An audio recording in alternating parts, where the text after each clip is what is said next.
जदि आपण सकाळु उठी एही 5टी लक्षण अनुभव करुछंती तेबे सतर्क होई जांतु। एहा हाई ब्लड प्रेशर संकेत होई पारे। आसंतु जानिबा एही लक्षण गुड़िक कौन। जदि सकाळु उठिला मात्रे तीव्र मुंड व्यथा हेउछि वा मुंड बुलाउछि एहा हाई बीपी रो संकेत होई पारे। छाती रे जंत्रणा सह जदि छाती ओजनिया लागुछि एहा मध्य हाई बीपी रो संकेत होई पारे। अनेक समय रे ठीक भाबरे देखा जाउनी कि बा सकाळु उठिला मात्रे थकापण ओ दुर्बल लागुछि कि एहा मध्य हाई ब्लड प्रेशर लक्षण होई पारे।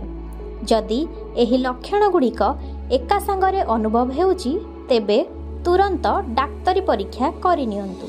एहाकु अणदेखा करंतु नाही, कारण समय रे चिकित्सा न हेले एहा गंभीर समस्या आनी पारे।